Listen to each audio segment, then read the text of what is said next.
Oi, pessoal. Então, meu nome é Luiz Antônio, eu sou professor de vocês de Físico-Química 1, da Educação à Distância. E nessa aula nós vamos rever alguns dos conceitos já apresentados até essa semana, envolvendo a nossa matéria no geral, que é a termodinâmica, né, dentro da Físico-Química 1. A termodinâmica, como nós já vimos, ela é um ramo específico da fisicoquímica que estuda especialmente a energia da matéria, né? A troca de calor, a troca de energia, trabalho. Então eu tenho toda a dimensão de fronteiras, sistema, todo o estudo do universo e o envolvimento com energia. Tá? Então nós temos o sistema termodinâmico, né, que é o sistema importante de se estudar, e ele é determinado em função da quantidade de massa, quantidade de matéria fixa nesse sistema. Esse sistema, basicamente, pode ser o que vocês quiserem imaginar, né? Então eu tenho um becker com um líquido dentro desse becker, e eu posso imaginar que o meu sistema, o que está em estudo, é só esse líquido, ou uma pequena alíquota, uma pequena amostra desse líquido. Ou, se quiser, eu posso imaginar um balão fechado, onde eu tenho um gás confinado nesse balão, e o meu sistema, então, a parte de estudo que eu quero observar o que acontece, é exatamente o gás que está preso, confinado nesse balão. Basicamente, esse sistema ele é separado de uma outra parte, que é a parte da vizinhança, né? E eu posso dividir a partir de sistema e vizinhança, né, por fronteiras, e definir o que é um sistema aberto, fechado ou isolado, né? Então, o sistema aberto é aquele sistema que a gente está mais acostumado, aquele sistema que, como eu falei, um becker, né, um copo com álcool, por exemplo, como caiu na questão de prova de vocês, né?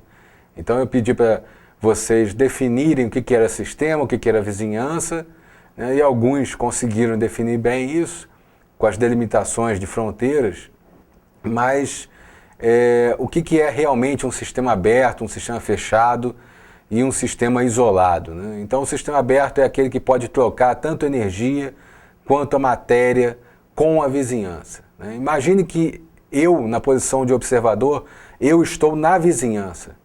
E eu quero observar o que está se passando no sistema, né? Então significa que num sistema aberto, se ele vai trocar energia e matéria com a vizinhança, eu posso efetivamente sentir na vizinhança o que o sistema está passando para mim, né? Então eu posso trocar calor com o sistema, né? Eu posso sentir a troca de matéria, se esse sistema vai ter um vapor, né, em ebulição, um líquido em ebulição, liberando seu vapor, e eu posso ter esse vapor retirado do sistema em sentido da vizinhança, né?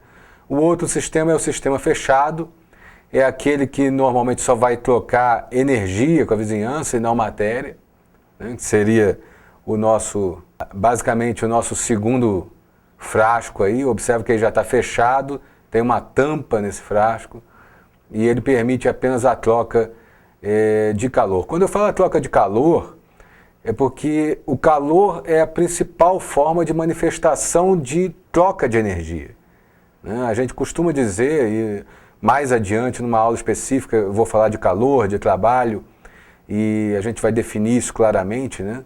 O que é energia, calor e trabalho. Mas o calor, a gente costuma dizer que é energia em trânsito, né? É o que a gente costuma observar, né, ou sentir dessa energia que está em trânsito entre sistema e vizinhança. E o sistema isolado é aquele que não troca nem calor nem energia, é totalmente isolado da vizinhança.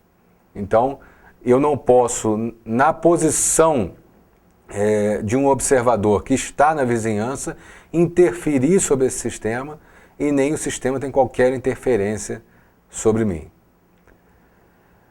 Esses sistemas e vizinhanças, logicamente, são separados, né, por fronteiras, e essas fronteiras podem ser permeáveis, semipermeáveis, vai depender exatamente o que eu tenho nesse sistema, e as definições são bastante simples. Então a fronteira permeável é aquela que deixa o calor e a energia, né? No caso a energia em trânsito, o calor e a matéria passarem, né? Não há qualquer delimitação sobre isso.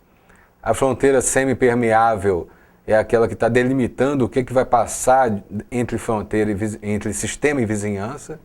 E a fronteira diabática é aquela que não deixa passar o calor, né? Então eu estou isolando um pouco o meu sistema da vizinhança.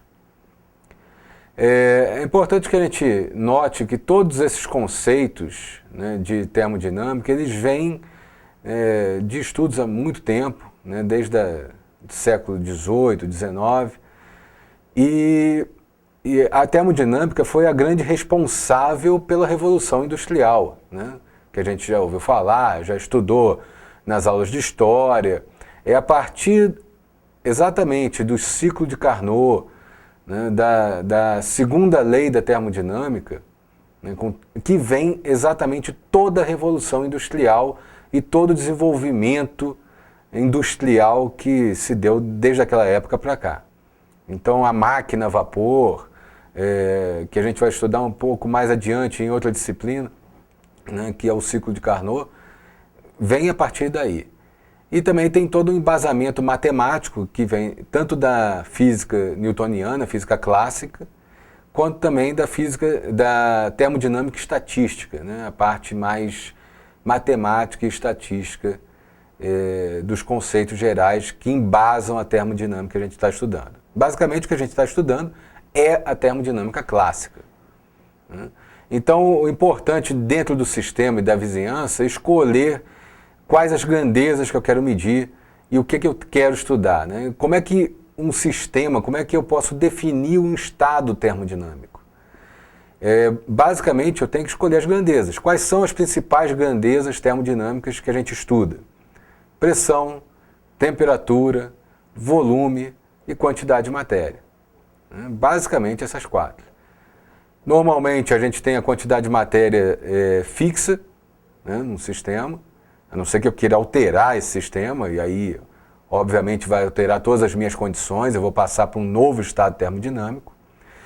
Mas eu também posso passar para esse novo estado termodinâmico trabalhando com pressão, volume e temperatura, que são aquelas três principais grandezas que a gente tem mais controle termodinâmico em um laboratório. A gente consegue controlar volume, pressão e temperatura facilmente num laboratório. A propriedade, então, as propriedades intensivas são aquelas que independem da massa, independem da constituição do sistema que está sendo estudado, né? Como temperatura, pressão, a massa específica, né? A densidade do sistema. Tá? E as propriedades extensivas são aquelas que variam com a massa, como a própria massa, a energia total do sistema, né? E essas propriedades, elas podem ser dependentes uma da outra a partir do momento em que eu tenho uma propriedade molar, por exemplo, como volume molar. Basicamente eu pego o volume e divido por quantidade de matéria. Então eu tenho volume molar. Os estados físicos que são mais estudados dentro da termodinâmica são aqueles estados que a gente já conhece desde pequenininho, né? Desde lá da quarta, quinta série do primário, né? Que são a fase sólida, líquida e gasosa. Lembrando que, em termos de energia, logicamente a fase sólida é aquela fase que tem um grau de organização maior, então uma energia mais baixa. A fase líquida eu tenho um grau de desorganização um pouco maior, então eu passo para energia mais alta. E na fase gás ou vapor, essa energia é ainda mais alta, porque as moléculas já estão num movimento totalmente caótico. Então esse nível de organização depende também da movimentação das moléculas. Esses estados termodinâmicos são basicamente definidos por equações de estado, né? A gente vai ver isso em outra aula, inclusive, sobre gases ideais e gases reais. Nessa aula a gente está só fazendo uma revisão básica do que foi estudado até agora. Então, essa equação de estado é aquela que a gente conhece bem, que é a equação de Clapeyron, que é a equação dos gases perfeitos, né, dos gases ideais, PV igual a nRT, onde eu tenho pressão e volume, como eu disse, duas grandezas que eu consigo mexer perfeitamente, né, mensurar e manipular normalmente no laboratório, igual a nRT, né? N, o número de mols dos gases, principalmente no caso, a gente trabalha mais com gás, né? E R é a constante dos gases e o T é a temperatura que eu também consigo dimensionar. Então, facilmente eu consigo trabalhar com essa equação para qualquer sistema que tenda a um comportamento ideal. Tá? E tender a um comportamento ideal significa que eu estou tratando basicamente de um modelo. Né? Como eu disse, tem a diferença de gás real e de gás ideal. Né? O gás real é aquele que realmente existe. Né? Pode parecer óbvio, mas é exatamente isso. O gás real é aquele que está aí, que a gente trata, que existe realmente. Né? E o gás ideal é aquele que serve como modelo, né? Onde não existe, não são levados em conta nenhuma interação entre as moléculas dos gases. Né? Então, nesse caso, a equação de Clapeyron se ajusta, é perfeita para o gás ideal. Né? Só para lembrar, a gente viu isso num exercício, né, na nossa lista. A equação de Clapeyron ela vem de todo um desenvolvimento a partir das leis de Boyle, Charles, Gay-Lussac e do princípio de Avogadro. Então, desenvolvendo matematicamente, eu chego nessa equação dos gases perfeitos. Ela é uma equação de estado, porque ela define em qualquer estado que eu esteja, né, dependendo de qualquer volume, temperatura ou pressão que tem aquele gás, o comportamento daquele gás naquelas condições. Então é uma equação de estado termodinâmico. E outras equações de estado existem também para definir o comportamento do gás, só que mais aplicada a um gás real. Né? Então eu saio de um comportamento ideal para um comportamento real, que a gente vai ver mais adiante. Então, só para lembrar, né, a massa molecular do gás ela é um fator importante, já que eu estou falando da quantidade de matéria. Só para lembrar, então, N, a quantidade de mols, é massa sobre massa molar. Né? E, obviamente, se eu não quero variar isso, as únicas variáveis que eu posso ter nessa equação de Clapeyron são pressão, volume e temperatura, como eu já falei. Né? Toda equação de estado, observe que eu estou falando isso, toda equação de estado deve ser avaliada com os valores absolutos das propriedades. Então, isso é importante porque é o momento em que eu consigo determinar qual a importância daquele valor, daquele número. Né? Entender o número é fundamental na fisicoquímica e é fundamental na termodinâmica. Né? Entender o número é importante que eu consiga determinar isso. Né? É importante que eu consiga avaliar a grandeza daquele número. Né? Então, se eu tenho um valor absurdo, né? Eu percebi na prova corrigida recentemente, na nossa primeira prova, que num caso, em um exercício, vocês achavam lá, digamos, 5 vezes 10 a 23 bar de pressão. Isso seria um número absolutamente absurdo. Né? 5 vezes 10 a 23, eu sei que esse 10 a 23 veio do número de Avogadro, mas percebo que vocês tinham condições de perceber que realmente esse número não poderia estar certo. 10 a 23 é um número absurdo, essa pressão jamais conseguiria ser exercida, né, em condições normais. Tá? Então, interpretar o número é fundamental na fisicoquímica. Okay? Então, como eu estou falando de equilíbrio, né, e de equação de estado, né, é importante falar da lei zero da termodinâmica. A lei zero, ela é basicamente uma lei que fala do equilíbrio térmico. Então, se eu tenho dois corpos em contato um com o outro, a temperaturas diferentes, depois de um certo tempo, eles vão ter a mesma temperatura. Né? Se eu tenho um corpo quente, um outro corpo frio, colocam um contato um com o outro, depois de um certo tempo eles vão ter a mesma temperatura, exatamente a mesma temperatura, né?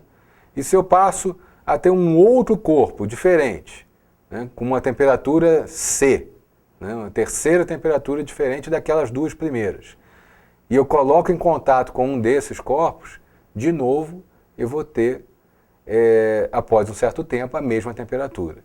Então, o que a lei zero, né, a lei do equilíbrio térmico me diz, é que se eu tenho dois corpos em equilíbrio, eu posso ter esse equilíbrio com um terceiro corpo também, né? Então, se A tem a mesma temperatura de B, e B tem a mesma temperatura de C, significa que depois de um certo tempo, A e C também terão a mesma temperatura. E basicamente dentro da lei do equilíbrio térmico é importante também voltar, né, a mencionar essa questão das fronteiras, né, do que eu tenho entre troca de calor, troca de energia através dessas fronteiras. Então, a fronteira diatérmica, né, o meu sistema diatérmico, é aquele que eu tenho a passagem, né, de calor do corpo que está mais quente para o corpo que está mais frio. Okay? E a fronteira adiabática, né, que vocês podem ver no slide, é aquele que não tem essa troca de calor. O corpo que está mais quente tenta passar o calor para o corpo mais frio, mas não consegue, porque essa fronteira ela é impermeável ao calor. Então não existe passagem, né, de calor. Então os dois corpos vão continuar mantendo as suas temperaturas originais, né, uma vez que não há passagem de energia na forma de calor. Tá? Então, observe que só revisando que essas fronteiras definem basicamente o meu próprio sistema, né? Se a fronteira é diatérmica ou adiabática, ela está definindo se o sistema vai ser isolado, fechado ou aberto, como nós vimos lá no início. Então a definição de fronteira, né, a separação de sistema e vizinhança é fundamental para a gente começar a entender o universo da termodinâmica. Lembrando que para a gente o universo vai ser sistema mais vizinhança, né? E eu consigo, ao longo da termodinâmica, definir uma série de propriedades que vão ser importantes nesse estudo do meu universo, né? Nas próximas aulas nós vamos voltar a falar um pouco mais especificamente das definições matemáticas e vamos fazer alguns exercícios também envolvendo gases ideais e gases reais, né? E depois falar de trabalho, calor, né? E que são dois conceitos fundamentais dentro da termodinâmica clássica, ok? Então estudem, continuem pegando forte aí, porque o bicho está pegando, né? Vocês já viram que não é moleza não. Um abraço, até lá.